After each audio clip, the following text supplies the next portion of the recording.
मैं भटकता रहा, ये भी करना है वो भी करना है, मेरा चित्त एक जगह स्थिर नहीं हो पाया। अब मेरी मुक्ति का यत्न करो।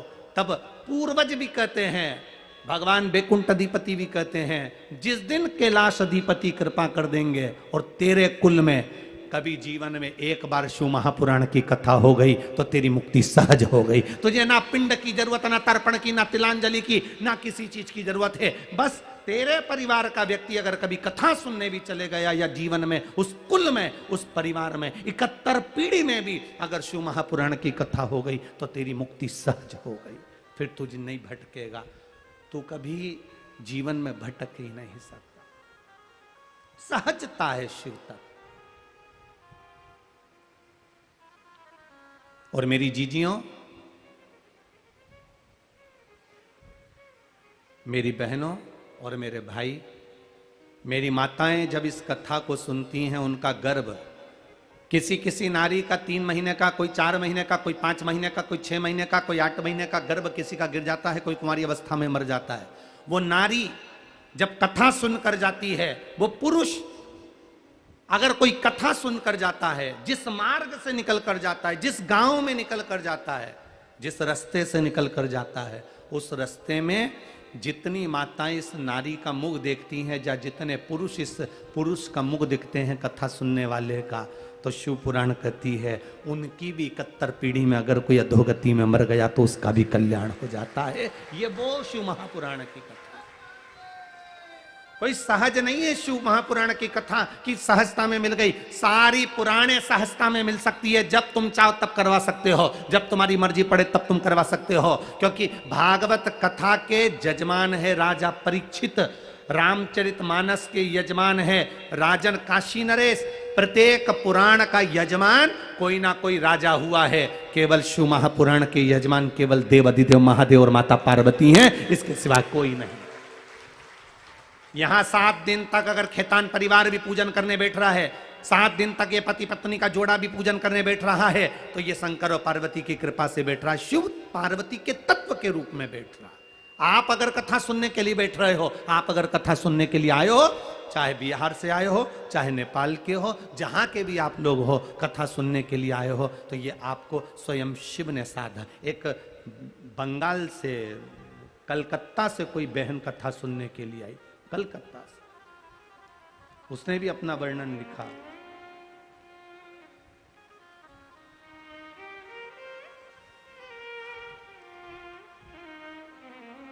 अंजलि साव कलकत्ता हावड़ा से कथा सुनने आई है। अंजलि साव कलकत्ता हावड़ा से आई है। कहीं बैठी हो तो हाथ हिला सकती है। अंजलि साव कलकत्ता हावड़ा से कथा सुनने अपनी मां को लेकर आई है, जिनकी मां अपने घर से कभी बाहर नहीं निकलती थी। उस मां का मन करा, टीवी पर कथा सुनते सुनते ये शरीर बेकार हो गया है, कभी आज तक घर से बाहर नहीं निकली, ये शरीर चल नहीं पाता, मन है एक बार कथा सुन लूं। बेटी ने कहा नेपाल में हो रही है, दूसरा देश, अपने देश में कहीं हो तो अपन चल चले। ना ना, फिर मौका मिले ना मिले, तुम चल नहीं पाओगी, चल नहीं सकोगी, सब चलूंगी। और वो अपनी माँ को लेकर यहाँ पहुंच गई कथा सुनने के लिए। माँ भी चलकर आई। ये शिव तत्व है, ये शंकर है, ये उघड़ी है। हम केवल कथा के पंडाल में नहीं बैठे हैं। पहले भी कथा में कल कहा था, ये कल्प वृक्ष है, ये कथा का पंडाल नहीं है, कल्प वृक्ष। जिस वृक्ष के नीचे बैठकर जो सोचोगे वो मिल जाएगा। एक चोर को नहीं मालूम था, एक व्यक्ति को नहीं मालूम था कि मैं कहाँ बैठा हूँ। जंगल में जाते जाते एक वृक्ष के नीचे अंधेरे में पड़ गया, भूख लगने लगी। विचार करा इस जंगल में कहाँ से भोजन आएगा, पर भूख लग रही है, कहीं से भोजन आ जाए तो अच्छा। उसको नहीं मालूम था कि कल्प वृक्ष है। उस वृक्ष के नीचे उसके लिए चांदी की थाली में भोजन लग कर आ गया। उसने भोजन कर लिया। थोड़ी देर बाद उसके मन में आया, अब तो नींद आ रही है, कहीं से गादी तकिया मिल जाए तो अच्छा। उसको नहीं मालूम कि कल्प वृक्ष है। मखमल का गादी तकिया आ गया, वो सोने लगा। फिर उसके मन में आया मैं सो गया और इतने में शेर आया और मुझे खा गया, तो उसको नहीं मालूम है कि कल्प वृक्ष है, इतनी देर में शेर भी आ गया उसको निपटा के चले गया। उसको मालूम नहीं कि मैं कल्प वृक्ष के नीचे बैठा हूं। शंकर भगवान की कथा जिस क्षेत्र में होती है, शिव जी की कथा जिस जगह पर होती है, शंकर भगवान की कथा जिस पंडाल में होती है, जिस स्थान पर होती है, वो जितनी देर शंकर का नाम उच्चारण होता है उतनी देर वो कल्प वृक्ष होता है। उसके नीचे बैठकर हम जो मांगते हैं 3 महीने में मेरा देव अधिदेव महादेव ये झोली को भरकर पहुंचा देता है। यह कोई सहज है शिव तत्व? उसको सुनना मात्र, श्री शिवाय नमस्तुभ्यम मंत्र का उच्चारण कर लेना, शिव तत्व को जान लेना, यह सहजता नहीं। उसको पहचानो, उसको जानो, और जब हम उसको जानेंगे तो अपने आप एक सुख का भान होगा, एक आनंद की अनुभूति होगी, शिव तत्व की प्राप्ति होगी। उसको जानने, कम बोलो और कैसा बोलो? काम का बोलो, व्यर्थ मत बोलो। आज के जमाने में हर व्यक्ति व्यर्थ बोलने में लगा हुआ है। काम की चीज तो बोलता ही नहीं बिल्कुल भी। कितनी गर्मी पड़ रही है, अब तुम अपने दोस्त से कह रहे हो कितनी गर्मी पड़ रही है। अब ये फालतू बात नहीं तो और कौन सी अच्छी बात है? उसको मालूम है ना कि गर्मी पड़ रही है, तो बोलने की जरूरत क्या थी? फालतू की बात। फिर बोला आजकल जमाना बड़ा बेकार हो गया, 2000 का नोट फिर बंद हो गया।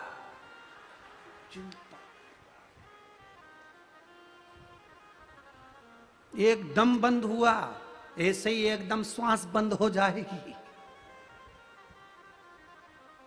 2000 का नोट बैंक में पड़ा की पड़ा रह जाएगा और तुम भी शमशान में धरे की धरे रह जाओगे। अचानक फिर कह दिया आजकल जमाना अच्छा नहीं चल रहा। तो कौन सा जमाना अच्छा था वो बताओ ना। राम जी के समय में जमाना अच्छा था क्या? अरे बोलो रे, बोलो जी जी, तुम बोलो, भाई लोग तुम भी बोलो। राम जी के समय में जमाना अच्छा था? राम जी के समय में जमाना अच्छा था? क्या अच्छा था? रावण जैसा था, मंथरा थी, और सीता जी अयोध्या में आ गई तो एक आग लगाने वाली और थी जिसने वापस भेज दिया था। अब क्या अच्छा था? जमाना बड़ा बुरा चल रहा है, तो आज से बुरा तो पहले था। अब के जमाना कब अच्छा था वो बता दो। भगवान कृष्ण के समय पर जमाना अच्छा था? पूतना, तृणावत, अघासुर, बकासुर, कंस, ऐसे ऐसे असुर हुए तो कौन सा जमाना अच्छा था? मालूम पड़े सग्गे बुआ के लड़के गालियां दे रहे हैं भगवान कृष्ण को, 100 गाली पूरी होती है तब सुदर्शन चक्र। कौन सा जमाना अच्छा था? जमाना कह रहे हो अच्छा था, उसके पहले भी चले जाओ सतयुग में, हिरण्यकशिपु जैसा राक्षस था, जमाना कौन सा अच्छा था? फिर वही लेकर आ गए जमाना बड़ा बुरा चल रहा है, पहले से तो अच्छा चल रहा है। बस इतना अंतर है, पहले रावण दिखता था कि ये रावण राक्षस है, पहले कंस दिखता था कि ये कंस राक्षस है, पहले हिरण्यकशिपु दिखता था कि हिरण्यकशिपु राक्षस है। आज के समय में समझ में नहीं आता कि कौन राक्षस है, बस इतना ही अंतर है। जमाना बड़ा बुरा हो गया। व्यर्थ की बात कर रहे हैं लोग, फालतू की। बोलो, कम बोलो। कहीं किसी किसी को तो बोलना भी नहीं आता। एक राजा ने अपना महल बनाया, और महल बनाया तो नगर के सबसे पैसे वाले व्यक्ति को, सेठ जी को बुलाया। सेठ जी को बुलाकर कहा आओ सेठ जी, महल देखो कैसा बना। सेठ जी ने महल देखा, वाह वाह क्या महल बनाया साहब, कितना जोरदार बनाया। महल तो अच्छा है पर दरवाजा छोटा रख दिया। राजा ने कहा दरवाजे से क्या होना है? नहीं नहीं महाराज, दरवाजा छोटा रख दिया, जब तुम मरोगे तो तुम्हारी अर्थी कैसे निकलेगी।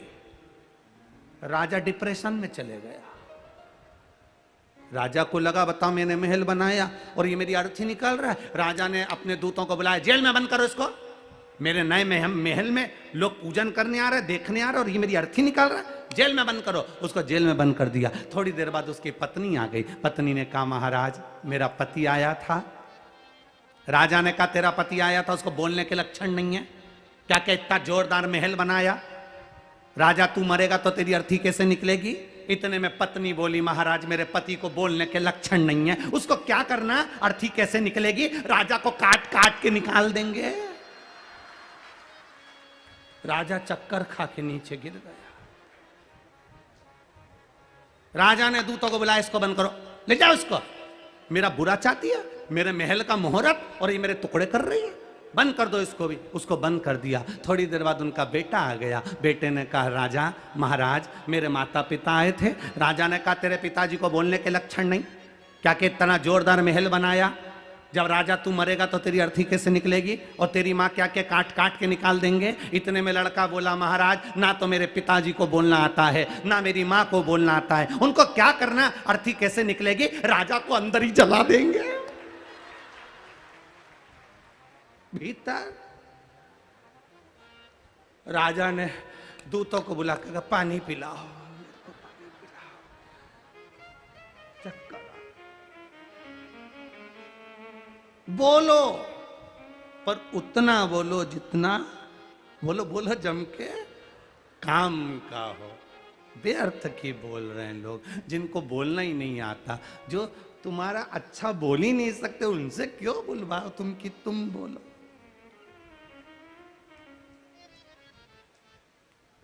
बोल मेरी जीभा हरी हरी, 10-10 भोजन पान करे और राम नाम में मरी मरी। बोल मेरी जीवा, अभी भी नहीं बोली हरी हरी। क्या बोली, हरी की मरी? हाँ ठीक है, हरी। बोल मेरी जीवा हरी हरी। दही बड़ा खाए तो स्वाद बताए, गुलाब जामुन खाए तो स्वाद बताए, और न जाने क्या बता रहे थे कल, वो क्या बता रहे थे?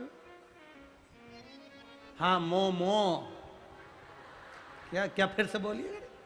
हाँ मोमोस। हाँ मम्मी का मौसा होगा कोई, क्या क्या मोमोस खाए तो स्वाद बताए, और वो मीन मीन चाउमीन वो खाए तो स्वाद बताए। ये जीवान कितनी विचित्र है, हर चीज का स्वाद बताती है, खाने के नाम सबसे आगे रहती है, सब खाएगी। और जो भगवान का भजन गाने का समय आ जाए, थोड़ी देर सिर पे पल्लू लेके माला लेने बैठी, उतनी देर में राम।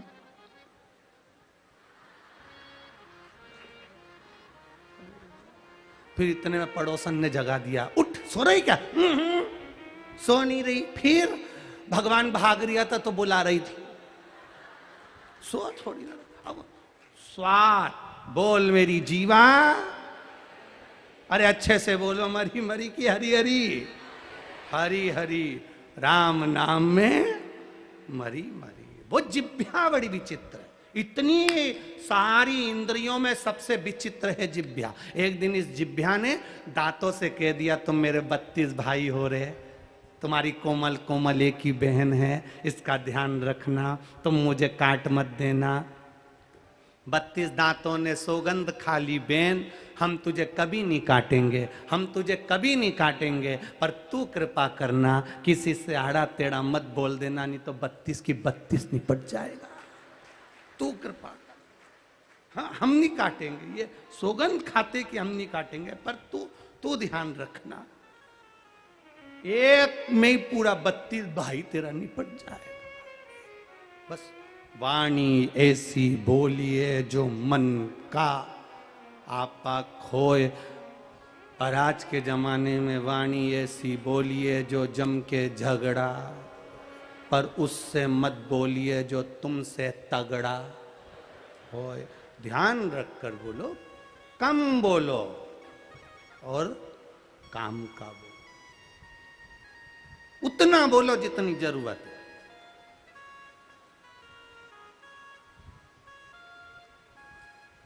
बड़ा विचित्र संसार है, बड़ा विचित्र। समझो, एक बहू निकल कर जा रही थी, कांच का गिलास रखा था, ठोकर लग गई। सास ने चिल्लाकर कहा, देखकर नहीं चल सकती है, अंधी हो गई है, अकल नहीं है, यही सीखा अपने माँ बाप के यहां से। बहू ने कह दिया, मम्मी गलती हो गई, अब गलती नहीं होगी, प्रणाम करा, बहू चली गई। दूसरे दिन सास निकल के आ रही थी, गिलास में ठोकर लग गई, गिलास फूट गया। अब कौन बोला? बोलो बोलो, तुम बोलो। बहू नहीं बोली, फिर सास बोली, यही सीख के आई हो अपने माँ बाप के यहां से, गिलास यहां रखना था, ये गिलास रखने की जगह है, इतना बड़ा घर पड़ा हुआ, गिलास वहां रखना चाहिए कि बीच में रखना चाहिए? मतलब बहू गलती करे तो भी उसकी गलती। समझ गई क्या तुम? फिर नहीं बोलूं कथा, आगे चले। बहू गलती करे तो भी बहू की गलती, और सास गलती करे तो भी। गिलास यहां रखना था, किसने रखा यहां पर? कौन ने रखा? बस।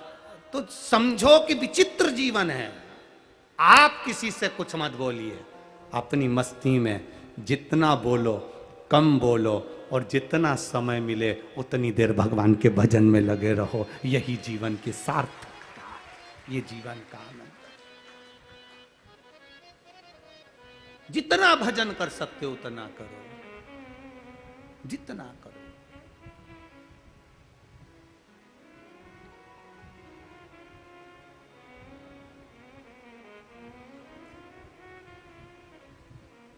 ये जिह्वा जितनी भजन करेगी उतना सुख पाएगी, उतना सुख।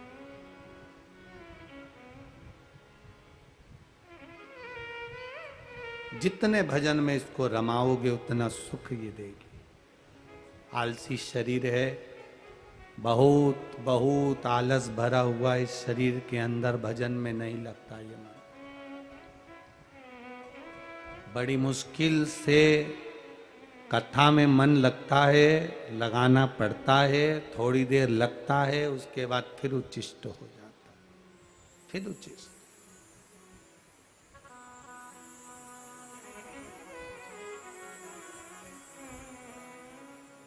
भजन चित्त कर। और जब आपका भजन चित्त आनंदित हो जाए तब परमात्मा का मिलन श्रेष्ठ कर हो। जितना मन में लगे उतना हम परमात्मा से हृदय की बात कहें। पार्वती मैया का भाग्य देखकर देव ऋषि नारद ने कह दिया था कि ये इनको जो पति मिलेगा वो भस्मी रमाने वाला, जटाजूट बांधने वाला मिलेगा, मृगछाला पहनने वाला, जटाजूट बांधने वाला, भस्मी रमाने वाला, ऐसा पति पार्वती जी के भाग्य में लिखा हुआ। ठीक है, तुम्हारी किस्मत में क्या लिखा है ये तो वो जान सकता है। किसी संत हो, महात्मा हो, जोगी हो, सन्यासी हो, तपस्वी हो, साधक हो, उपासक हो, साधारण मनुष्य हो, प्रत्येक, चाहे संत हो चाहे मनुष्य साधारण हो, अपने अपने कर्म का भोग मनुष्य को भोगना जरूर है। आपके कर्म का आप भोगोगे, संत, साधु, सन्यासी, तपस्वी, साधक, उपासक सब अपने अपने कर्म का भोग भोगेंगे।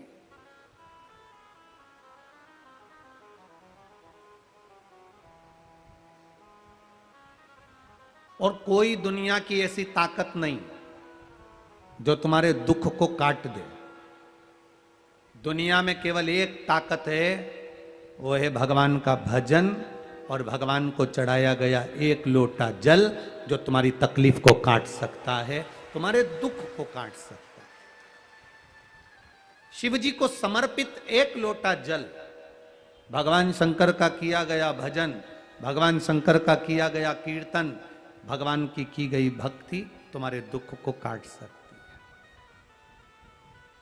तुलसीदास जी ने भी अपने भाव में लिखा, कलयुग केवल नाम धारा, सुमर सुमर नर उतरई पारा। कलिकाल में नाम की आधारशिला को महत्व दिया है कि भगवान के नाम को जितना जपोगे उतने अपने दुख को काट सकोगे।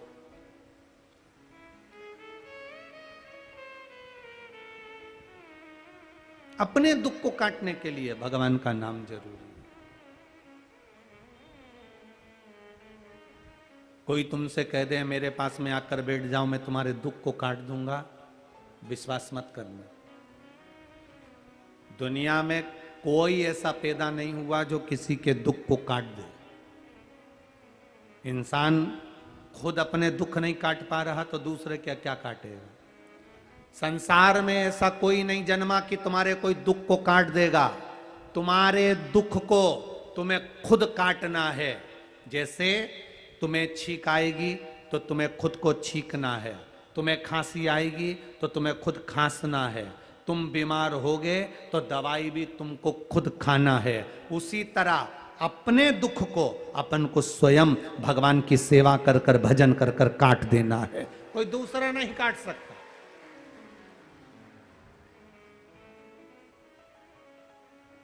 अपने दुख को अपन काटेंगे। पार्वती मैया के भाग्य में लिखा था, देवर्षि नारद ने कहा इनको जो पति मिलेगा मृगछाला बांधने वाला, भस्मी रमाने वाला, जटा जूट बांधने वाला, इनको जो पति मिलेगा वो नग्न वेशधारी मिलेगा। मैनावती ने सोच लिया मैं अपनी बेटी की शादी नहीं करूंगी, पर नारद जी ने कहा यदि तुम्हारी बेटी शंकर भगवान की आराधना करे तो वो जटा जूट बांधने वाला, वो मृगछाला पहनने वाला, वो भस्मी रमाने वाला, वो नग्न वेशधारी अगर इनका पति हो गया तो फिर कोई चिंता ही नहीं। हमने जब परमात्मा को अपना बना लिया, हमने जब भगवान को अपना बना लिया तो फिर चिंता समाप्त। अब सौंप दिया इस जीवन का सब भार तुम्हारे हाथों में, हे हार तुम्हारे हाथों में और जीत तुम्हारे हाथों में। हमने सर्वस्व यदि परमात्मा को दे दिया, अपना सब कुछ भगवान को दे दिया, अपना सर्वस्व परमात्मा को समर्पित कर दिया, तो फिर क्या सोचना, फिर क्या विचार करें। एक माता ने पत्र लिखा है, पुष्पा देवी, बैसाखड़ा, थाना गोपालपुर, जिला चंपारण, बिहार से आई हैं। कहीं बैठी हैं? हाथ हिलाइएगा जहां कहीं बैठी हो। जहां भी बैठी हो, पुष्पा देवी, बैसाखड़ा, बैसाखवा लिखा है कि बैसाखड़ा लिखा है, थाना गोपालपुर, जिला चंपारण, बिहार से आई है। कहीं बैठी हो तो हाथ हिला दो। ऐसा आप ही हैं? दोनों हाथ हिला दीजिए। एक बार वापिस हाथ हिला दो।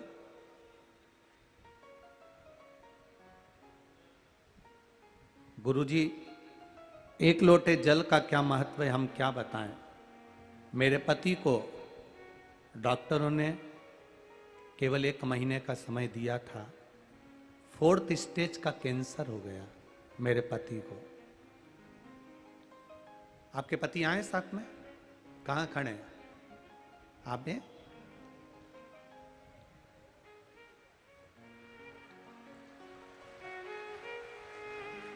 मेरे पति को 1 महीने का समय दिया गया था। बिहार, मुंबई सब दूर दिखा दिया था। डॉक्टर ने 4th स्टेज का कैंसर कह दिया था। आखिरी का 1 महीना घर में बच्चे, क्या करा जाए। हमारे पड़ोसी ने कह दिया, टीवी पर कथा आती है सुन लो, 1 महीने का समय डॉक्टर ने दिया है, प्राण तो जाना है। 4th स्टेज का कैंसर है गुरुजी। मैंने पशुपतिनाथ का व्रत प्रारंभ करा। आपने कहा था रात्रि जब मेरे पति की तबीयत बहुत ज़्यादा खराब हो गई तब मैं शिव जी को रात्रि को ही जगाने पहुंच गई। कौन होगा जो रात को 12 बजे गुरुजी शंकर जी को जल चढ़ा देगा, पर आपके वचन पर मैं शंकर के मंदिर पहुंच गई, रात को ही जल चढ़ाकर इनको पिला दिया। 1 महीने डॉक्टर ने बोले थे और वास्तव में गुरुजी इनकी तबीयत ज़्यादा खराब होती चली गई। 31 बेलपत्री चढ़ाती, शहद चढ़ाकर इनके मुंह में लगा देती, उठ नहीं पाते, चल नहीं पाते। बाबा की कृपा का क्या वर्णन करूं। घर में 4 लड़की 1 लड़का और पति की अवस्था ऐसी। बाबा से कह दिया, वो सियोर वाला महाराज कहता है सारी समस्या का हल 1 लोटा जल है, अगर मेरे पति के प्राण चले गए तो वो सियोर वाला भी झूठा है। बाबा कुछ कृपा करना। और आज मैं मेरे पति को लेकर आई हूं, जांच कराई, पति का कैंसर समाप्त हो गया, इसलिए मैं उनको लेकर आया। दोनों आ जाओ, पति पत्नी दोनों आ जाओ, आ जाओ, दोनों आ जाओ। खाली न जाता कोई दर से तुम्हारे, खाली न जाता कोई दर से तुम्हारे, मैं भी खड़ी हूँ नन्हे बाहें पसारे, मैं भी खड़ा हूँ नन्हे बाहें पसारे, अपने हृदय से लगा लो, लगा लो, गिरी जा रही हो, उठा लो, उठा लो, गिरा जा रहा हूँ, उठा लो, उठा लो, प्रभु अपने दर से अब तो न टालो, गिरी जा रहे हो, उठा लो, उठा लो। हम उस पर भरोसा करें। एक बात इन्होंने लाइन लिख दी, मैंने भी महादेव से कह दिया, या तो सीहोर वाला झूठा है या तू झूठा है। 1 महीने में पति के प्राण जा रहे हैं और मैं तड़पती हुई कैसे देखूं। बाबा दूसरी जांच में तो कैंसर ठीक कर दिया। ये शिव तत्व है, ये ओघड़ी है, ये दयालु, उसकी कृपा, उसकी दया। ना हम आपसे कभी मिल पाए ना मिल पाए, पर आपके पास में सारी समस्या का हल 1 लोटा जल आपके पास है। आपके पास कोई शिवालय, आपके पास कोई शंकर का मंदिर होगा, सियोर वाला महाराज तुम्हारे पास में नहीं होगा, पर मेरा महादेव तुम्हारे गांव में, नगर में, कॉलोनी में, सोसाइटी में, पास में जो शिव मंदिर होगा, उस मंदिर में जाकर एक बार प्रणाम करना, वो सुन लेगा। आओ बाबू।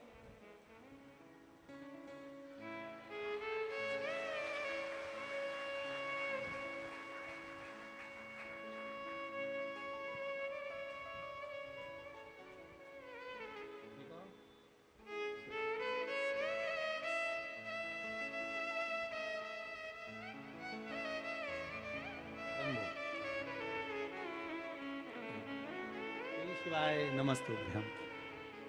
ये बाबा ने बचा कर रखा है। जिसको 1 महीना दिया था वो बाबा का हाथ पकड़ लिया, पार उतर गया। ये शिव तत्व घड़ी है, उसका करो भजन।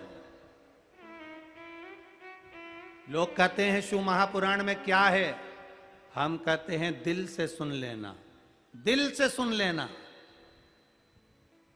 हमें ना तो कोई विद्या आती, ना हमें कोई मंत्र आता, ना हम तुम्हारा भाग्य बता सकते हैं। हम तो केवल शिव जी का गुणगान कर सकते हैं और आपसे भी आपके मुंह से श्री शिवाय नमस्तुभ्यम कहलवा सकते हैं। इसके सिवाय कुछ नहीं। आप भी कहें, हम भी कहें श्री शिवाय नमस्तुभ्यम, इससे ज्यादा कुछ नहीं है, केवल शिव तत्व। आप करो उसका गुणगान।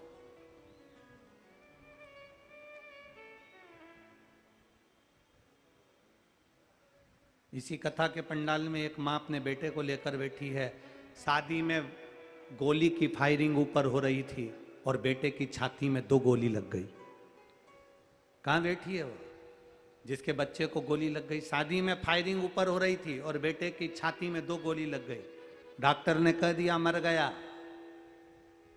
कहाँ बैठी है? अगर बैठी हो तो हाथ हिलाना। अपने बेटे को लेकर आइए, उसी बच्चे को साथ में।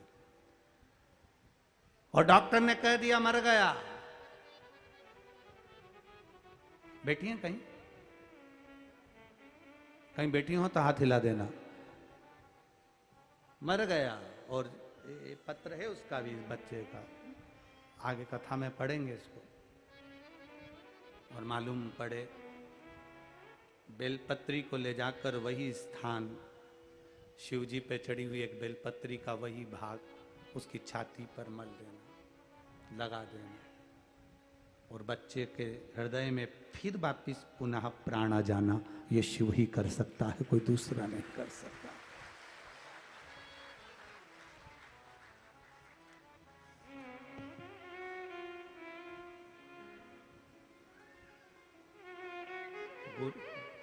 नाम है डेजी सिन्हा, सीतामढ़ी बिहार से आई हैं। पटरिया थाना, सुप्पी जिला, सीतामढ़ी। मोबाइल नंबर ये लिखा है। कहीं बैठी हो तो हाथ हिला सकती हैं। जहां कहीं बैठी हो हाथ हिला सकती हैं। डेजी सिन्हा, सीतामढ़ी बिहार से आई हूं। पटरिया थाना, सुप्पी जिला, सीतामढ़ी।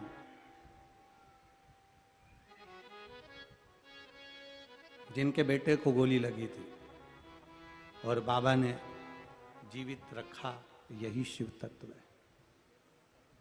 उसकी कृपा। पार्वती के भाग्य में, देव ऋषि नारद कह रहे हैं कि इनके भाग्य में ये लिखा है कि इनको नग्नपति, वैशधारी, भस्मधारी, जटाजूट वाला, भस्मी रमाने वाला पति मिलेगा। पर भगवान देव ऋषि नारद ने कहा शिव की आराधना कर ले तो शंकर जैसा अगर पति मिल गया तो जीवन सार्थक हो जाएगा। शिव मिल जाए।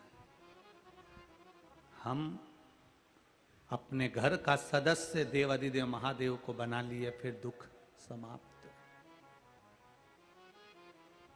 कितने लोग हैं जो रोज शंकर जी के मंदिर में 1 लोटा जल चढ़ाने जाते हैं? हाथ उठाओ जरा। जाते हो? देखो, जाना चाहिए। घर के एक एक बच्चे की आदत डाल दो, स्कूल जाने से पहले 1 लोटा जल चढ़ाए। घर में पतियों से कह दो, पति से कह दो 1 लोटा जल चढ़ा कर जाना।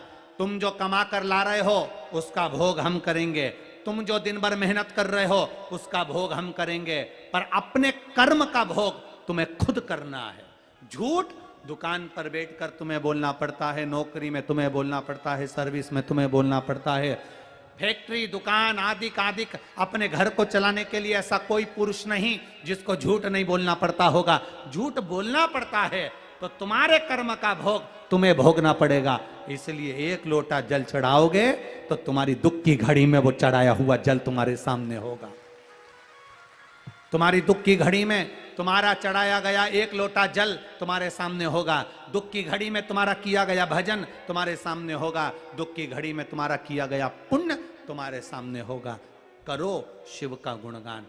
एक एक बच्चे की आदत, एक एक घर के व्यक्ति की आदत, एक एक प्रति व्यक्ति की आदत डाल दो।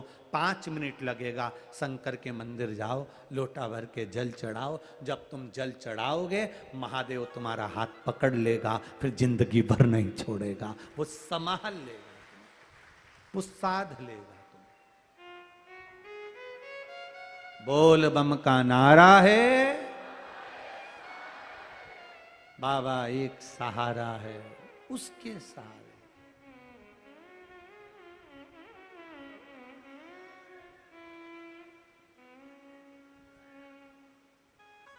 महाराज, विवाह हुआ पार्वती जी का और शिव जी का। शंकर भगवान और माता पार्वती जगत जननी जगदम्बा विवाह कर कर आ भी गए। समय बीता। भगवान शंकर के तेज प्रताप से गंगा जी को वो तेज पुंज दिया गया और उस तेज पुंज से कार्तिकेय षडानंद जी का जन्म हुआ। कार्तिकेय बाबा का प्रागट्य हुआ, षडानंद कार्तिकेय का जन्म हुआ तेज पुंज से। तारकासुर एक ऐसा असुर जिसने शिव भक्ति भी करी है और देवताओं से द्रोह भी किया है।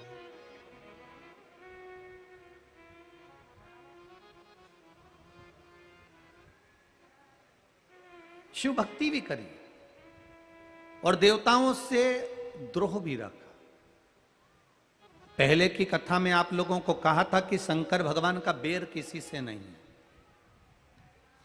देवता भी देवादिदेव महादेव का भजन करते हैं, असुर भी भगवान देवादिदेव महादेव का भजन करते हैं, अप्सराएं भी महादेव का भजन करती हैं, गंधर्व भी देव महादेव का भजन करते हैं। सारे जो भी राक्षस हों, देव हों, असुर हों, सब भगवान देवादिदेव महादेव का भजन करते हैं, भगवान शिव की भक्ति में डूबे रहते हैं। हम जिसको कमजोर समझते हैं, एक दिन वही बलवान होकर हमारी जिंदगी के सम्मुख में खड़ा होता है। कई लोगों की आदत रहती है कि बैकुंठ अधिपति भगवान विष्णु है, ब्रह्मा जी ब्रह्मलोक के अधिपति हैं, इंद्र इंद्रलोक के अधिपति हैं, कुबेर कुबेर के पद के अधिपति हैं। भगवान शिव को लोग केवल एक सहज मानते हैं कि ये रुद्र है, क्रोधी है, ये गुस्से का देवता है, पर कोई जानता नहीं है शंकर जैसे नम्र देव सारे देवताओं को प्रसन्न कर, ये स्पीकर बंद पड़े हैं, सारे को प्रसन्न करने के लिए आपको अंबर पीतांबर बहुत सारी वस्तुएं चाहिए रहती है, पर मेरे महादेव को प्रसन्न करने के लिए बहुत सारी वस्तुएं नहीं, मेरे महादेव को प्रसन्न करने के लिए केवल एक लोटा जल चाहिए रहता है और एक बेलपत्र। एक बेलपत्र। सत्यम शिवम सुंदरम। ये कथा भी औरंगाबाद में होने वाली 1 जून से। एक बेलपत्र शिव को चाहिए रहता है, मात्र। कितना बल है बेलपत्र में।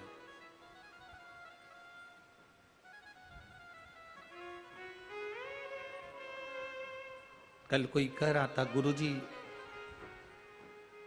हम काठमांडू जा रहे हैं दर्शन करने के लिए, पर हमारी जो पत्नी है ना, उसको ये पहाड़ का जो रास्ता है ना, इसमें बहुत वोमिटिंग होती है।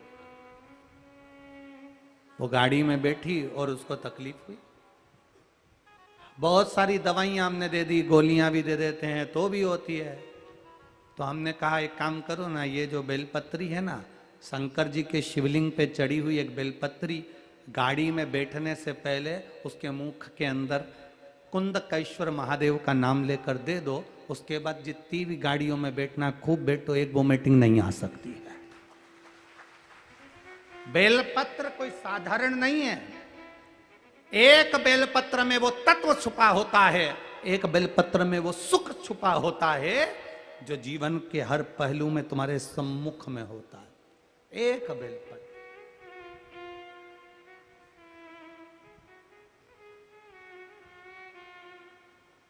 कई लोग बहाना बनाते रहते हैं, मैंने ज्यादा खा लिया था ना इसलिए वोमिटिंग हो रही है। एक कहती है मैंने कुछ नहीं खाया था ना इसलिए वोमिटिंग हो रही है। गोली खा लो तो भी होए, ना खाओ तो भी होए। तो एक बार प्रयास कर देखो ना कि एक बेलपत्री शंकर जी पे चढ़ी हुई कुंदकेश्वर महादेव का नाम लेकर खाकर गाड़ी में बैठ जाओ। फिर मिलेंगे अगली कथा में, फिर बताना। हम उस पर भरोसा क्यों ना करें, किसी को छोटा ना माने। जब हम छोटा मानते हैं तो वो हमें तकलीफ देता है। एक बार जो 9 नंबर है ना, 9 कौन सा अंक, जम के बोलो, जम के 9 नंबर। एक बार 9 नंबर के अंक ने 8 नंबर के अंक को थप्पड़ मार दिया। किसको मारा? जम के बोलो जरा। 8 नंबर के अंक को थप्पड़ मारा। 8 नंबर के अंक ने 9 नंबर के अंक से पूछा तूने मुझे क्यों मारा? 9 नंबर का बोला मैं बड़ा हूं, मेरी मर्जी, मैं मार सकता हूं। अब 8 नंबर के अंकों को गुस्सा आया तो उसने 7 नंबर में एक थप्पड़ दिया। 7 नंबर के अंक ने पूछा तूने मुझे क्यों मारा? मैं बड़ा हूं, कुछ भी कर सकता हूं। 7 नंबर को गुस्सा आया तो उसने बोलो बोलो जम के 6 नंबर में दिया। अब 6 नंबर ने पूछा तो इसने, अब 6 नंबर को गुस्सा आया तो उन्हें 5 में दिया। 5 नंबर ने पूछा मुझे क्यों मारा? कि मैं बड़ा हूं, कुछ भी कर सकता हूं। अब 5 नंबर ने एक थप्पड़, बोलो जम के बोलो जरा, 4 में मार दिया। अब 4 ने पूछा तूने मुझे क्यों मारा? मैं बड़ा हूं, कुछ भी कर सकता हूं, थप्पड़ भी मार सकता हूं, मैं बड़ा हूं। 4 नंबर ने 3 नंबर को दिया। 3 नंबर ने 2 नंबर को दिया। 2 नंबर ने 1 नंबर को दिया। अब 1 नंबर किसको मारे? उसने देखा कि मैं मारूं तो मारूं किसको? सामने केवल 0 था, 0। और 0 को देखा तो मन में आया इसको कैसे मारूं, बेचारा वैसे ही तो 0 है, वैसे ही तो 0, कमजोर है। अगर एक कमजोर व्यक्ति को अपन मार भी देंगे तो उसमें अपना कोई बलवान होगा क्या? मारो तो किसी पहलवान को मारो, कमजोर व्यक्ति को क्या मारो? कमजोर व्यक्ति को मारने की जगह अपने साथ चलाने का प्रयास करो। तो 1 नंबर ने 0 को नहीं मारा, उसको उठाकर अपने पास बिठा लिया। जैसे ही पास बिठाया नंबर चेंज हो गया, नंबर चेंज। कितना? 10। अब 9, 8, 7, 6, 5, 4, 3, 2 सब थर थर कांप रहे हैं, क्योंकि 10 सबके ऊपर बस इनके पसीने छूट रहे। किसी को छोटा ना समझो। कब किसकी जरूरत पड़ जाए, कब किसकी जरूरत हमारे सम्मुख में आ जाए, कब कौन हमारे सामने आकर खड़ा हो जाए, कब किसकी जरूरत हमें पड़ जाए, उसके स्मरण में रखिएगा। कमजोर को कमजोर ना समझकर उसको मारने का प्रयास ना करते हुए, उसको कष्ट देने का प्रयास ना करते हुए, उसको तकलीफ ना देने का प्रयास करते हुए, उसके अपनी लेवल में लाने का प्रयास करो कि मेरे पास क्यों नहीं आ। भाई को नीचा गिराना देखना चाह रहा है। एक भाई को नीचे दिखाना चाह रहा है। एक देवरानी जेठानी को नीचे दिखाना चाहती है, जेठानी देवरानी को नीचे दिखाना चाहती है, पड़ोसी को नीचे दिखाना चाहता है। हम पूरे जीवन में एक दूसरे को नीचे दिखाने का प्रयास कर रहे हैं। शिव महापुराण की कथा कहती है, भगवान शंकर की कथा कहती है कि उनको ऊंचा उठाने का प्रयास करो। अगर एक भी ऊंचा उठ जाएगा तो 4 लोगों में छाती ठोक कर कहोगे कि वो मेरा पड़ोसी है, वो मेरा भाई है, वो मेरा बंधु है, वो मेरा सखा है। दुनिया के लोगों ने देवाधिदेव महादेव को बदनाम कर दिया। कोई कहता है शंकर जी गांजा पीते हैं, शंकर जी गंजेड़ी हैं। कोई कहता है शंकर जी भांग पीते हैं, भंगेड़ी हैं। कोई कहता है शंकर जी चरस पीते हैं, चरेसी हैं। कोई कहता है शंकर भगवान ये करते हैं, भगवान शंकर नशा करते हैं। ईमानदारी से बोलना, अगर शंकर जी नशा करते होते तो उनकी औलाद इतनी ज्ञानवान और विद्वान पैदा होती क्या?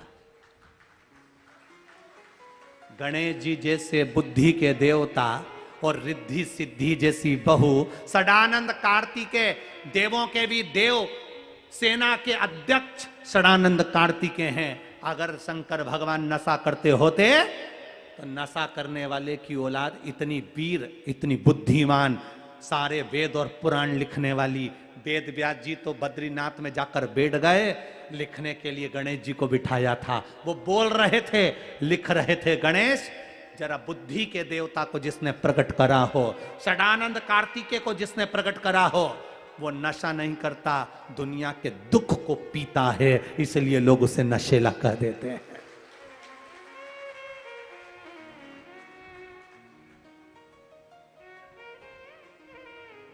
लोग नशेला कह देते हैं। जरा सा जिंदगी में दुख आता है और आप मदिरा की दुकान पहुंच जाते हो। जरा सा जिंदगी में दुख आता है और आप मैखाने पहुंच जाते हो। जरा सा जिंदगी में दुख आता है और आप शराब का नशा करने पहुंच जाते हो। बहुत दुख था, इसलिए मेरा मूड करा तो मैंने पी ली। तो उसी के पास में दवाई की दुकान थी, जहर मिल रहा था, पी के बता देता। बहुत दुख था, पी ली। जरा सा दुख आया, तकलीफ आई, कष्ट आया, जरा सी तकलीफ आई और मदिरा का पान कर लिया। जीवन का सबसे बड़ा अगर सुख है, जीवन में दुख आए, कष्ट आए, तब मदिरा की दुकान याद नहीं आना चाहिए। तुम्हारे जीवन में दुख और तकलीफ आए तो भोलेनाथ का मंदिर याद आना चाहिए कि वहां जाऊंगा तो दुख कटेगा। मदिरा पीने से दुख नहीं कटेगा, केवल नशे में हो जाओगे, 2-4 घंटे सो जाओगे, वापस तैयार होकर दुख को झेलना पड़ेगा। तुम्हारे दुख को अगर तुम्हें समाप्त करना है, तुम्हारे दुख को तुम्हें मिटाना है, तो मदिरा पीकर, नशा कर कर दुख नहीं कटता, भगवान का भजन कर कर दुख कट जाता है। मंदिर जाओ, देवालय जाओ, शिवालय जाओ, पर मदिरा की दुकान मत जाओ। दुख मदिरा की दुकान से नहीं कटेगा, दुख परमात्मा के भजन से कटेगा, उसकी भक्ति से कटेगा, उसके स्मरण से कटेगा। बड़ा गम में था इसलिए पी लिया। ऐसा गम महादेव से जाकर कहना कि भोलेनाथ बड़ा गम है। शिव जी कहेंगे तू क्यों चिंता करता है, भजन कर। मैं ऐसा गम तो ना जाने कितनों के मिटा दिए, कितनों के गम मिटाए। जिसको 1 महीना डॉक्टर ने कह दिया, जिसको 10 साल औलाद नहीं हुई, जिसकी किडनी लीवर बेकार हो गई, जिसकी छाती में 2 गोली लग गई, कौन हो, कौन बचा सकता है? केवल एक शिव, केवल एक ओघड़ी और तुम्हारा विश्वास, तुम्हारा भरोसा, तुम्हारी दृढ़ता, तुम्हारा किया गया कीर्तन। वो डोलेश्वर महादेव जो काठमांडू में विराजमान है, अलमस्त होकर बैठे हैं, अलमस्त। स्वयं माता पार्वती जी डोलेश्वर महादेव में पहुंचकर, शंकर भगवान के मुख का दर्शन कर कर, डोलेश्वर महादेव का दर्शन कर कर, माता पार्वती जी ने अपनी मां मैनावती को भी संकल्प दे दिया था कि मेरे भाई को जो इस बाणासुर ने उसकी जिंदगी नाश करी है, इस बाणासुर को मैं सबक सिखाऊंगी। बाणासुर जब भगवान कृष्ण से युद्ध लड़ रहे थे, हजारों हाथ बाणासुर के कट चुके थे।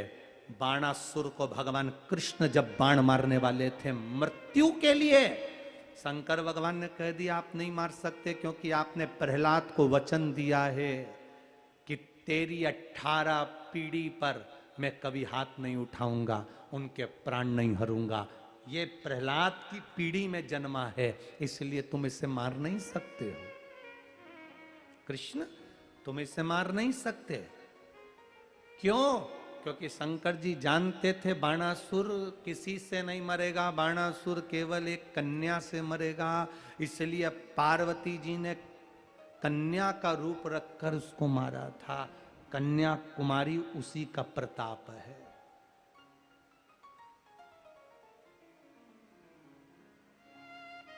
अर्धकुमारी उसी का प्रताप है।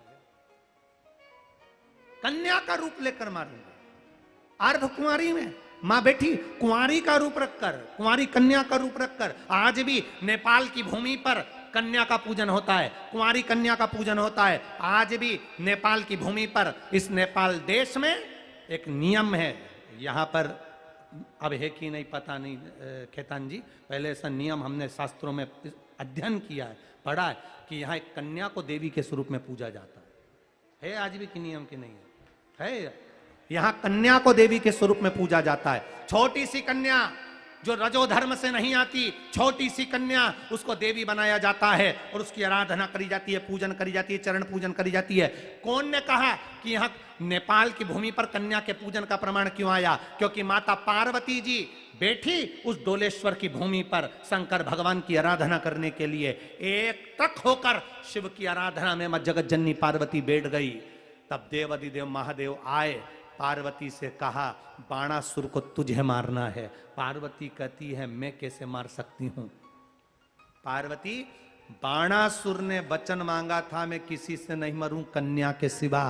कन्या में इतना बल नहीं होता कि वो असुर को मार दे, राक्षस को मार दे। पार्वती जी ने एक कन्या का रूप धारण करा और कन्या का रूप धारण कर कर पार्वती जी ने जो बाणासुर को भगवान कृष्ण ना मार सके, जो बाणासुर को महादेव ना मार सके, वो बाणासुर को स्वयं पार्वती जी छोटी सी कन्या का रूप धारण कर कर उस बाणासुर का संहार कर देती है। तो वो डोलेश्वर में जाकर बैठकर कन्या बनकर प्रकट हो जाती है। वो कन्या का रूप धारण करती है, इसलिए नेपाल की भूमि पर देवी को कन्या माना गया और कन्या को देवी माना गया। छोटी सी कन्या में देवी को स्वरूप माना जाता है, उसकी पूजन, उसकी आराधना, उसकी अर्चना।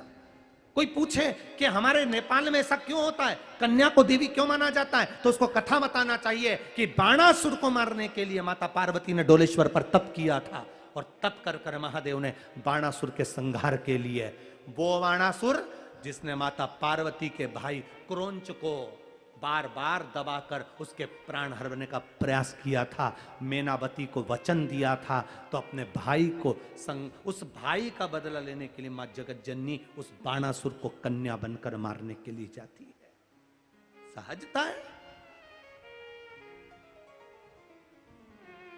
बस कह दिया डोलेश्वर महादेव की जय। पर उस डोलेश्वर के महत्व को कौन समझे? क्यों हमारे यहाँ कन्या का पूजन होता है नेपाल में? क्यों कन्या में देवी मानी जाती है नेपाल में? क्यों उसकी पूजन होती है नेपाल में? हमारा नेपाल देश कन्या का पूजन क्यों कर रहा है, उसका गुणगान हमारे चित्त वृत्ति में होना चाहिए। कारण क्या है? क्यों डोलेश्वर महादेव की महत्वता ज्यादा है? क्यों लोग आते हैं पशुपतिनाथ का दर्शन कर कर निकल जाते हैं?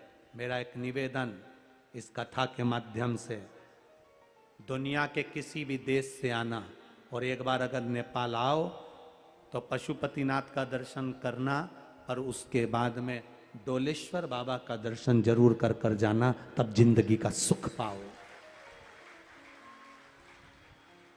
एक बार डोलेश्वर का दर्शन कर कर वो देखो देवाधिदेव महादेव क्या अलमस्ती में बैठे हैं, आराम से आनंद के साथ, शांति, एकांत, आनंदता है वो आनंद। वो तो खेतान जी को ये कथा बीरगंज में कराना थी, नहीं तो हम ये कथा उठा के डोलेश्वर ले जाते। इस कथा को हम डोलेश्वर ले जाते। वो तो ये कथा खेतान जी को बीरगंज वालों के लिए कराना थी कि हमारा बीरगंज का लोग सुने, नहीं तो उठा कर ले जाते हम इसको डोलेश्वर। हम कह देते खेतान जी को, स्वामी जी से कह देते हम तो कि इसको ले चलो वहां डोलेश्वर की धरा पर महादेव के चरणों में सुनाया जाए। जिसकी कथा है वो खुद सुने। और आज अच्छा लगा कि डोलेश्वर महादेव से जब ये बाबा का प्रसाद आया तो ऐसा लगा कि मेरा बाबा खुद यहाँ आ गया। विश्वास चाहिए वो।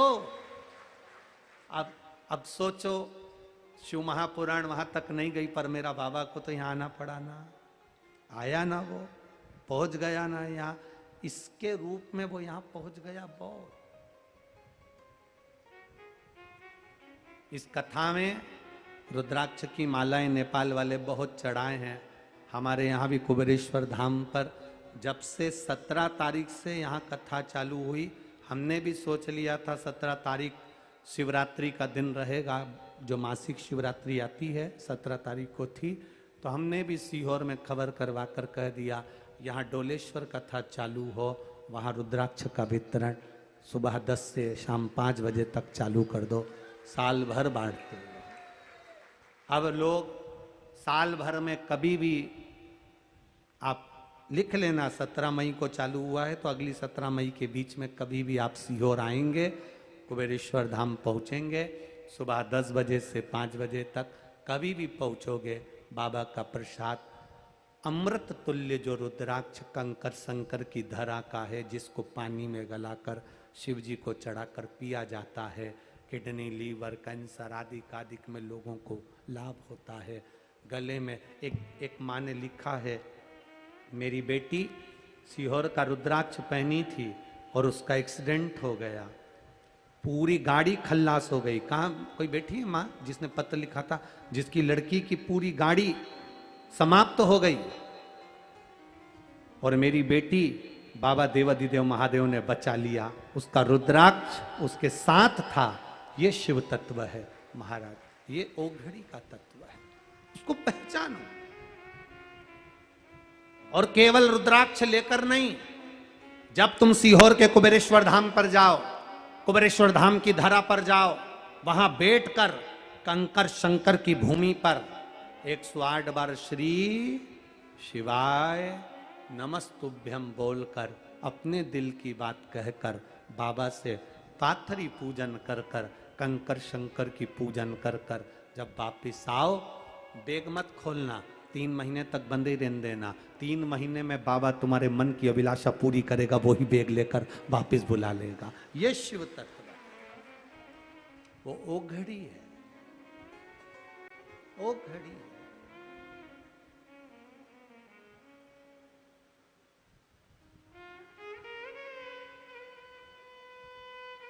सहज नहीं है शिव।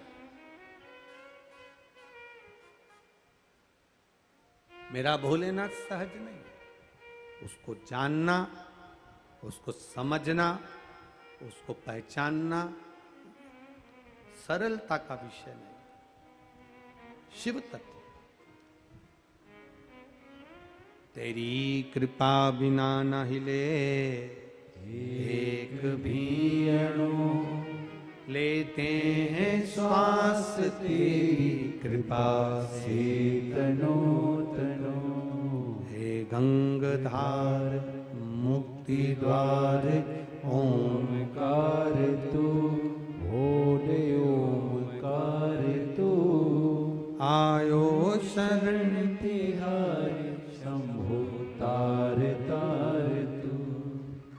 आयो शरण तिहारी तार तार तू। शिव की आराधना करना, भगवान शंकर की आराधना करना।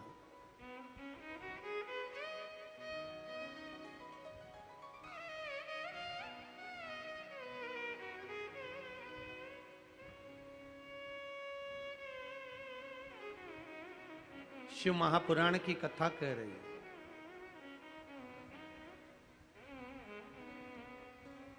तारकासुर असुर है,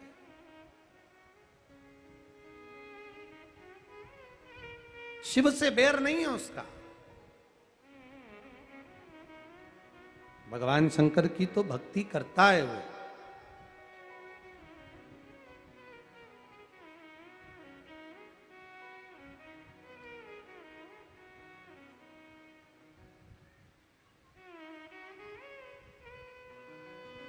उसका फल मिलता जरूर है। भोले बाबा को मना कर देखो, सारे दुख मिट जाएंगे। हम शिव को राजी करें, हम शंकर भगवान की भक्ति करें, तो क्यों ना दुख मिटे।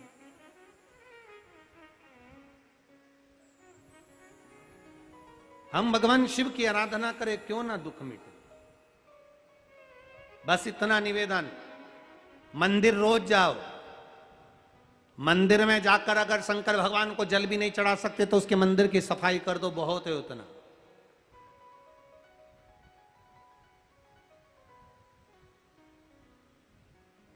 और आज कहने में पीछे नहीं हटेंगे, नेपाल देश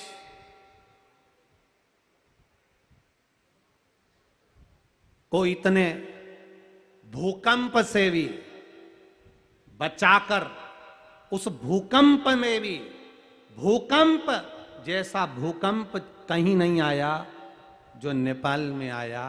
उसके बाद भी अगर नेपाल देश को वापिस संजो कर रख दिया तो वो कोई रखने वाला दूसरा नहीं, पशुपतिनाथ और ढोलेश्वर महादेव था।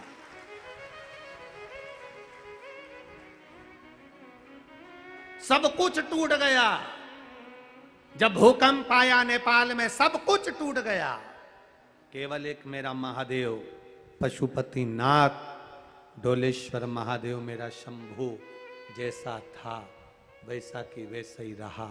और वापिस आज पूरे नेपाल देश को सत्यता के भाव में कहें तो संभाल कर रखा है तो मेरा पशुपतिनाथ तो ढोलेश्वर ही संभाल कर रखा है पूरे देश को। जैसे भारत को 4 पीठों ने, द्वारका, जगन्नाथ, बद्रीनाथ, रामेश्वरम, 4 जगह पर मेरे भोलेनाथ ने 4 पीठों से संभाल रखा है, हमारे भारत की भूमि को संजो कर रखा है, उसी तरह ये नेपाल देश को पशुपतिनाथ और ढोलेश्वर महादेव ने संजो कर और संभाल कर रखा है। इस देश को शिव संभाले। जब परिवार का सदस्य स्वयं शिव बन गए, परिवार के सदस्य स्वयं शंकर बन गए, तो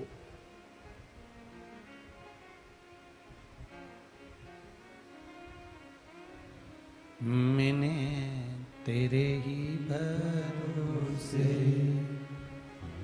बाबा, क्वालिटी नहीं आ रही है बिल्कुल भी, तेरे ही भरोसे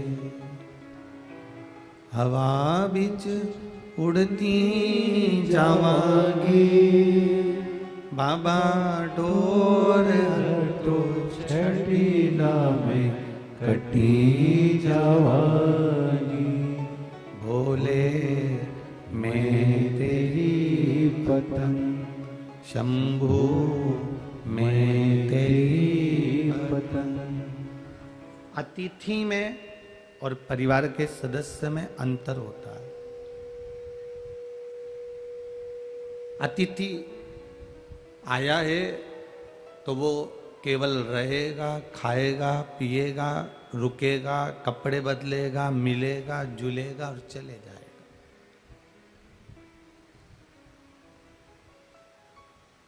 खुद के घर में और होटल में जमीन आसमान का अंतर होता है। धर्मशाला में रहना और अपने घर में रहने में जमीन आसमान का अंतर होता है। होटल में रहना और घर में रहना जमीन आसमान का अंतर होता है। होटल में, धर्मशाला में व्यक्ति आता है, चादर भी बेकार कर जाएगा, टॉवल भी बेकार कर जाएगा, वॉशरूम भी बेकार कर जाएगा, घर का पूरा जो भी होटल का सामान है उसका मिसयूज कर कर पटक कर चले जाएगा। धर्मशाला में कहीं थूक जाएगा, गंदगी कर जाएगा, कहीं कुछ कर जाएगा, कहीं कुछ कर जाएगा, पटकेगा, चले जाएगा। और खुद का यदि घर हो, खुद का अगर कमरा हो, खुद का अगर मकान हो, तो वो गंदगी करेगा क्या? जम के बोलो जरा, नहीं करेगा। स्वयं का अगर घर है, स्वयं का मकान है, स्वयं की भूमि है, स्वयं की प्रॉपर्टी है, स्वयं की जगह है, तो वो उसको संभालने का प्रयास करेगा, तो उसको संभालेगा।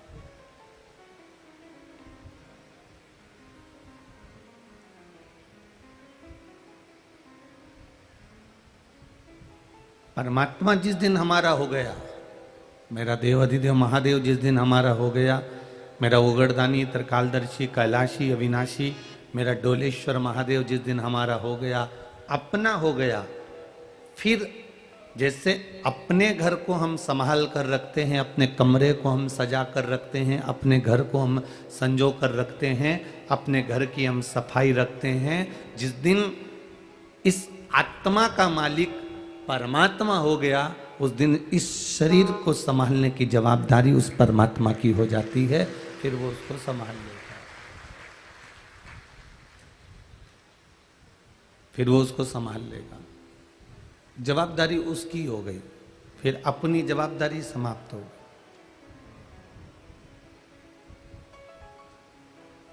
एक छोटा सा बच्चा टेबल पे से कूदता है, जब वो अकेला रहता है ना, कभी नहीं कूदता है। बच्चा जब अकेला रहेगा तो टेबल पे से कभी नहीं कूदेगा, कुर्सी पे से कभी नहीं कूदेगा, कहीं ऊंचे स्थान पर से कभी नहीं कूदेगा। जब उसके माता पिता बैठे हों, जब उसके माता पिता रह रहे हों, जब उसके माता पिता वहाँ सामने होंगे तो वो ऊंची टेबल पे से भी कूद जाएगा, ऊंचे स्थान पे से भी कूद जाएगा, ऊंची जगह से भी कूद जाएगा, क्योंकि उसको मालूम है अकेला हूँ, कूदूंगा, कोई मुझे झेलने वाला नहीं रहेगा, कोई मुझे उठाने वाला नहीं रहेगा। पर जब उसके माता पिता सामने होते हैं तब वो टेबल पे से कूद जाता है, पलंग पे से कूद जाता है, ऊंची जगह पे से कूद जाता है, क्योंकि उसको मालूम है कि सामने मेरे माता पिता बैठे हैं। हमको जिस दिन ये समझ में आ गया कि मेरे मस्तक पर, मेरे हृदय में, मेरे चित्त में, मेरे वृत्ति में, मेरे मन में मेरा महादेव बैठा है, तो आप भी कहीं पर भी कूद सकते हो। जब आपकी वृत्ति में आ जाएगा कि शिव मेरे साथ में है, भगवान भोलेनाथ मेरे साथ में है, तो आप कहीं पर भी कूद सकते हो। ये काम करना है, कर लूंगा, वो काम करना है, कर लूंगा। क्यों? क्योंकि काम मैं नहीं करता, प्रभु आपकी कृपा से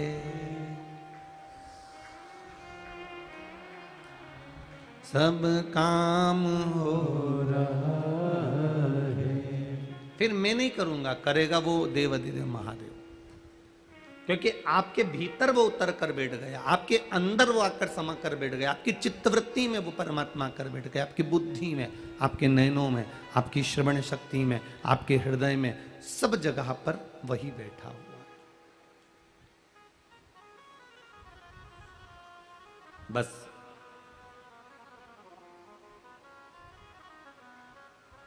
जितना समय मिले उतना भगवान का भजन करो, जितना समय मिले उतना मंत्र जाप करो, जितना समय मिले उतना भगवान का कीर्तन करो। कम बोलो पर काम का बोलो।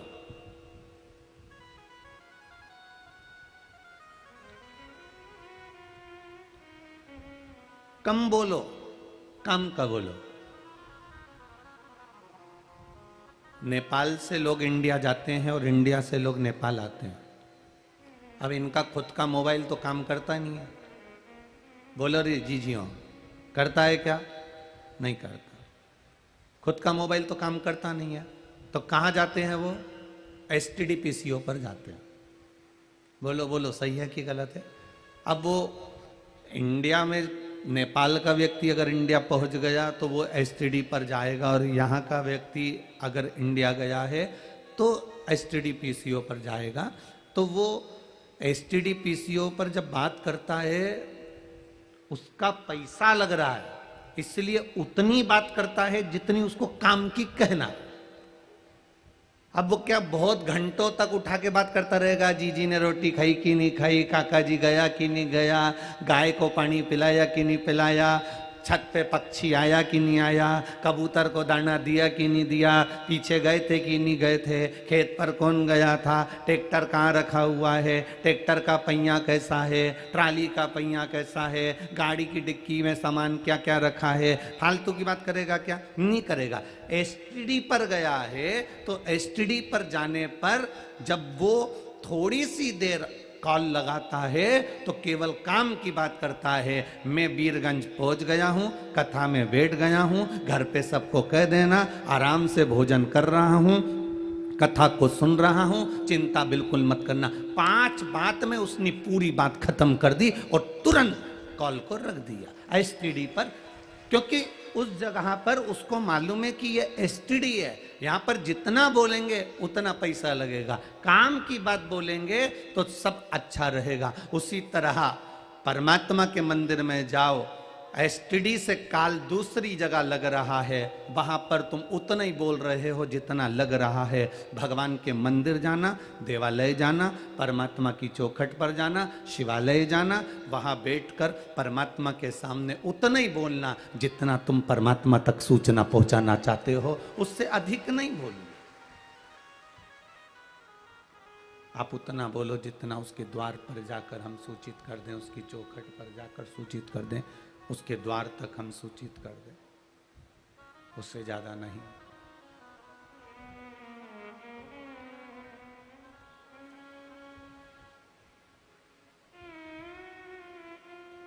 अभी आ रहे थे तो अच्छा, रोज कोई ना कोई, जितने भी खेतान परिवार के छोरे हैं ना, ये रोज बदल बदल के आते हैं। पहले दिन एक आया, दूसरे दिन दो आया, तीसरे दिन तीन आया।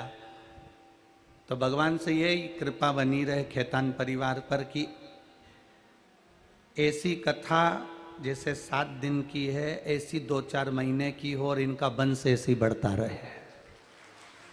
छोरे हो ना के एक एक कथाओं का रसतत्व। आज फिर वो बदल गया। आज वो काठमांडू से एक बालक आया था। क्या था? निखिल। हाँ, वो बालक आया।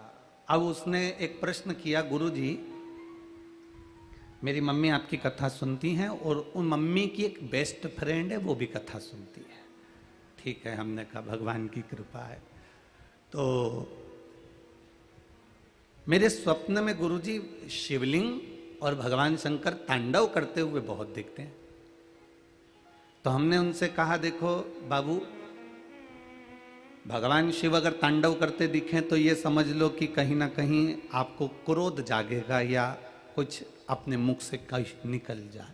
पर शिवलिंग का जिसको स्वप्न में दर्शन होता है तो समझ लो कि उसकी कोई नई राह खुलने वाली होती है और कोई नया काम होने वाला होता है। ये स्वप्न में अगर शिवलिंग दिख रहा है तो अब उस बालक ने कहा, गुरुजी मैंने सपना देखा था, उसके बाद 15 दिन हो गए, अभी तक तो कोई राह नहीं खुली। अब बच्चे भी बड़े एबले और वो भी खेतान परिवार के। तो उन्होंने कहा अभी तक राह नहीं खुली।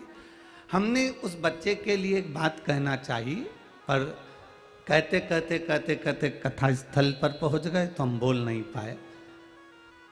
भगवान कब राह खोलता है?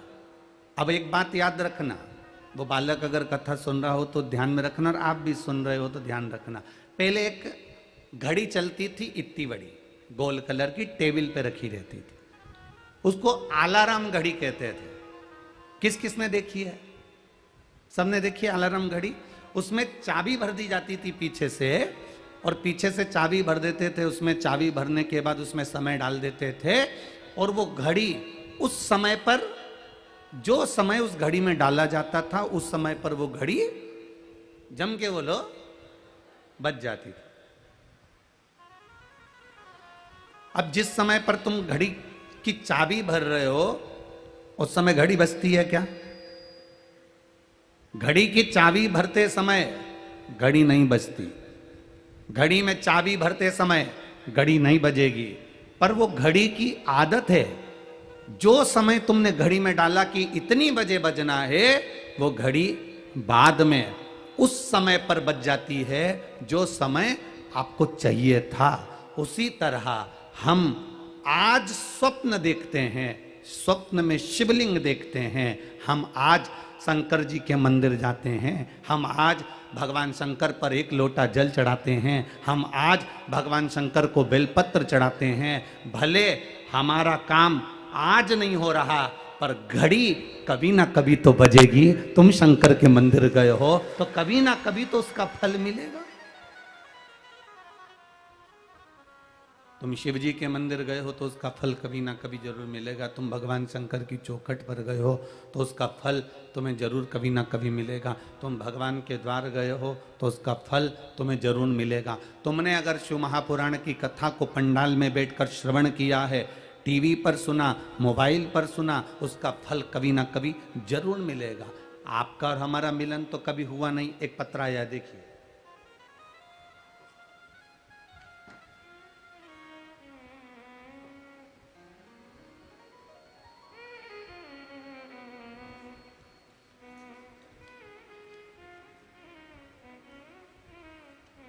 अंजना कोट, घर अंजना कोट,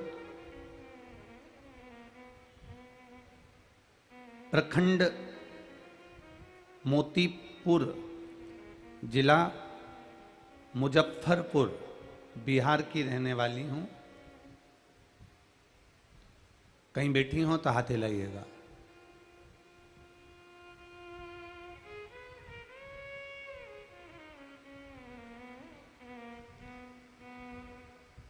अनामिका कुमारी, मुजफ्फरपुर से आई हूं, घर अंजना कोट, मोतीपुर, मुजफ्फरपुर, मोबाइल नंबर ये है। कहीं बैठी हो तो हाथ हिलाए। कहीं बैठी हैं आप ही हैं, हाथ हिलाइएगा। ऐसे कर दीजिए। श्री शिवाय नमस्तुभ्यम। गुरुजी, मेरी शादी को 10 साल हो गए थे पर संतान का सुख नहीं था। सारे डॉक्टरों से इलाज करवाया, दूर दूर तक हम इलाज करवाने के लिए गए पर संतान का सुख नहीं हुआ। हमारे परिचित ने कहा कि टीवी पर कथा आती है, केवल टीवी के सामने बैठकर आस्था चैनल पर कथा सुनना और बाबा से प्रार्थना करना। सियोर वाला महाराज कुछ कुछ बता देता है कभी कभी। बस टीवी के सामने कथा सुनना चालू करा और आपने पशुपतिनाथ के व्रत का वर्णन करा। तुमरुका जी की सफेद आंकड़े की जड़ वाला प्रयोग बताया। बस मैंने सारे डॉक्टरों का इलाज करवा चुकी थी, आखिरी में हार चुकी थी। शादी के 10 साल निकल गए थे, संतान का सुख नहीं था। पर बाबा की कृपा से जब मैंने पशुपतिनाथ का व्रत करा और सफेद आंकड़े की जड़ का प्रयोग करा तो 10 साल के बाद बाबा ने मेरी गोदी भर दी। उस बच्चे को लेकर मैं यहाँ आई। बच्चा आया है साथ में, ले आओ ले आओ ले आओ, जल्दी लाओ। 10 साल के बाद बाबा की कृपा से मेरे घर संतान की प्राप्ति हुई है। मेरा बच्चा 3 महीने का है, इसलिए मैं उसको यहाँ पर प्रणाम कराने के लिए लेकर आई हूँ। बाबा की कृपा, उसकी उदारता, ये शिव तत्व है, ये औघड़ी है। हमने उसका भजन किया, फिर निवेदन करेंगे। घड़ी में आप समय भर दीजिए। आपने घड़ी की केवल चाबी भर दी, आपने घड़ी में चाबी भर दी है, आपने घड़ी के अंदर चाबी भर दी है। राम जी ही कृपा करने वाले हैं। घड़ी के अंदर चाबी भर दी है और घड़ी में अगर आपने चाबी भर दी, फिर भरने के बाद आप छोड़ दो। घड़ी में चाबी भरने के बाद जब आपने छोड़ दिया, समय आएगा, अपने आप अलार्म, बोलो जम के बोलो, बज जाएगा। आप शंकर जी के मंदिर में जाकर जल चढ़ा दो, आप शिव जी का गुणगान कर लो, आप शंकर जी पे 1 लोटा जल चढ़ा दो, आप शंकर जी पे एक बेलपत्र चढ़ा दो, आप श्री शिवाय नमस्तुभ्यम का मंत्र जाप कर लो। आप करो। आप भगवान शिव की अविरल भक्ति का जाप करो। आप भगवान शंकर की अविरल भक्ति का भजन करो। तेरे मंदिर में आना मेरा काम है और मेरी बिगड़ी बनाना तेरा काम है। आप उसके दरवाजे तक जाओ, आप उसकी चौखट तक जाओ, आप उसके द्वार तक पहुंचो। फिर जल चढ़ाते रहो, चढ़ाते रहो, चढ़ाते रहो, बेलपत्र चढ़ाते रहो, शंकर भगवान का भजन करते रहो, शिव महापुराण की कथा सुनते रहो। जब आपके भजन का फल जब मेरे महादेव देख लेंगे कि तेरी दुख की घड़ी आई है, उस समय पर वह अलार्म बजाना प्रारंभ कर देंगे। उस समय पर तुम्हारा भजन सामने आकर खड़ा हो जाएगा, गला पकड़, तब ये भजन तुम्हारा वहां आकर खड़ा हो जाएगा। एक बार जोरदार ताली बजाएं।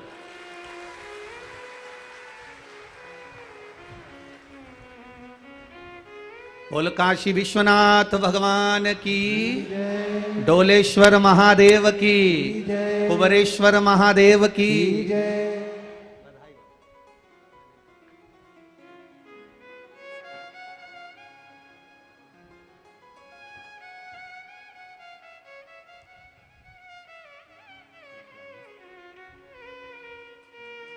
10 वर्ष के बाद आया है, बाबा की कृपा है।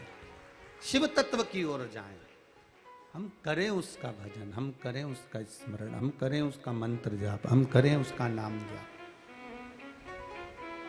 और जब हम भजन करते रहेंगे, भजन करते रहेंगे, स्मरण करते रहेंगे, मंत्र जाप करते रहेंगे, कीर्तन करते रहेंगे, नाम जाप करते रहेंगे, तब उसकी जब मर्जी होगी, उसकी जब कृपा होगी, उसकी जब दया होगी तब हमारा कल्याण वो कर देगा। ये उसके ऊपर है, ये उसकी करुणा के ऊपर है।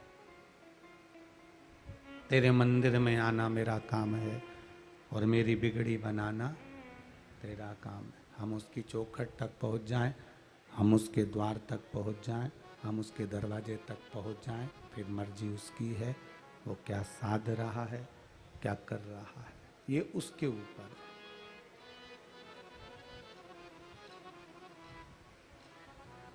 मत बुरे कर्म कर बंदे वरना पछताएगा, भगवान की आंखों से तू बच नहीं पाएगा, तू बच नहीं पाएगा।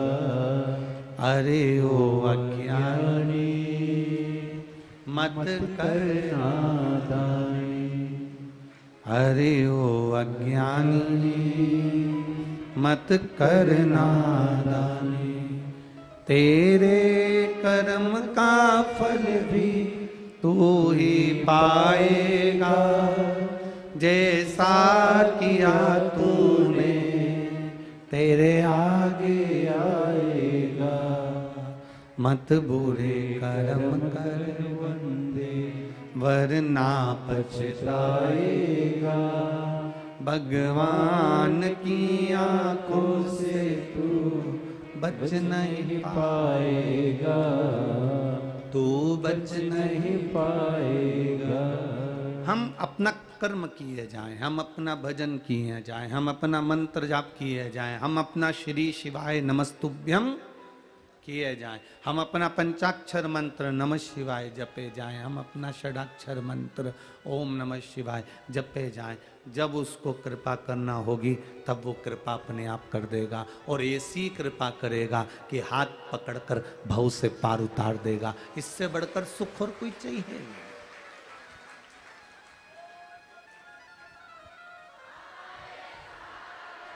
उससे ज्यादा सुख का अनुभव क्या होगा, वो करेगा।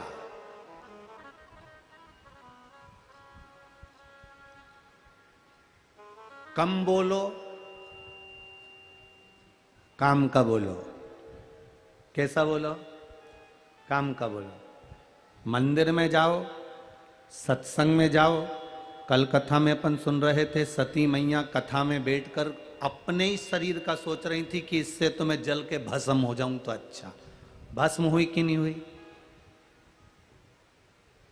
आप में से कई लोग ऐसे भी होते हैं, दूर से आए होंगे, जगह बैठने की नहीं मिली होगी, खड़े होंगे तो अपने मन में सोच रहे हैं काय को आ गया, परेशान हो गया, धूप में खड़ा हूं, गर्मी इतनी तेज पड़ रही है, बहुत परेशान हो गया। अब कथा में खड़े होकर तुम भगवान का भजन करने आए हो कि अपने आप को कोसने आए हो? यदि आप खड़े होकर यहां अपने आप को कोस रहे हो तो फिर तैयारी कर लेना कि जिंदगी भर कोसने को ही प्राप्त होगा। आप अच्छा सोचो। पंडाल में पहुंचने से पहले, कथा में पहुंचने से पहले भगवान को धन्यवाद देना कि बड़ी कृपा करी सरकार, आपने बड़ी कृपा करी मेरे भोलेनाथ, हमारे पास में कथा करवा दी। कहाँ सीहोर कथा सुनने जाते, कहाँ दूर दूर कथा सुनने जाते, खेतान परिवार ने यहाँ बुला लिया और हम लोग कथा सुनने यहाँ बैठ गए। ये प्रभु कृपा है। ये एक बहन ने पत्र लिखा है, यहीं की है।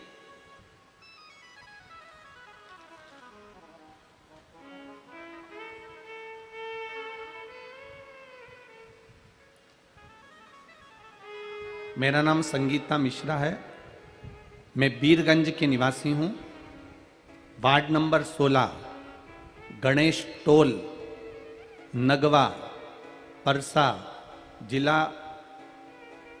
मेरा मोबाइल नंबर ये है। कहीं बैठी हैं? दिख गई? हाँ, दोनों हाथ हिला दो ऐसा। हाँ, ठीक ठीक ठीक दिख गए। श्री शिवाय नमस्तुभ्यम। मैं संगीता मिश्रा, मैं बीरगंज के निवासी हूँ, ward number 16, Ganesh toll, Nagwa, Parsa जिला। मेरा मोबाइल नंबर ये है। गुरुदेव श्री शिवाय नमस्तुभ्यम। बीरगंज में रहते रहते जीवन निकल गया। पर बाबा की कृपा का मैं क्या बखान करूं। आज तक पास में पशुपतिनाथ थे पर जाना नहीं हुआ। काम में इतने व्यस्त रहते थे, परिवार में, घर में कोई जाने का मन नहीं करता था, ना कभी कथा सुनते थे, ना कहीं जा पाते थे, ना कभी मंदिर देवालय। पर गुरुदेव टीवी के माध्यम से एक बार केवल चैनल चालू करते करते आपकी कथा मिल गई और वो कथा में ऐसा मन लग गया कि बस कथा सुनी और सुनने के बाद पशुपतिनाथ और डोलेश्वर महादेव सब दर्शन बाबा ने करा दिए। ये शिव कृपा। हमने ना जाने कौन सा पुण्य करा होगा जो ये कथा वीरगंज में हो गई। बहन, वीरगंज वालों का तो पुण्य है, साथ में यह खेतान परिवार का कोई पुण्य उदय हुआ तो ये कथा हो गई। 71 पीढ़ी को तार देती है शिव महापुराण की कथा। किसी एक पीढ़ी से मतलब नहीं होता। बैठो बहन, एक पीढ़ी से मतलब नहीं है, 71 पीढ़ी।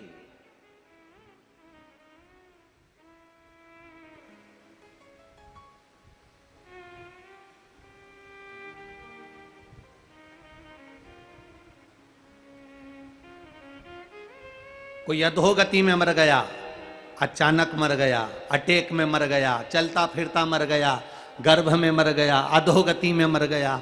बहुत अभिलाषा उसके मन में थी, मैं ये भी करूंगा, मैं वो भी करूंगा, मैं ये कर दूंगा, मैं वो कर दूंगा। इतनी अभिलाषा लेकर व्यक्ति के जब प्राण छूट जाते हैं तब ये जीवात्मा ऊपर जब जाती है तो परमात्मा से विनय करती है कि मेरी मुक्ति का कोई यत्न करो। क्योंकि जो बहुत फैलाया होता है, बहुत कुछ करना है उसको जिंदगी में, तो वो खाना भी नहीं खा पाता, पानी भी नहीं पी पाता, बस अपनी लगन में काम करता रहता है। मैं ये कर लूं, मैं वो कर लूं, मैं ये कर दूंगा, मैं वो कर दूंगा। फैला हुआ है।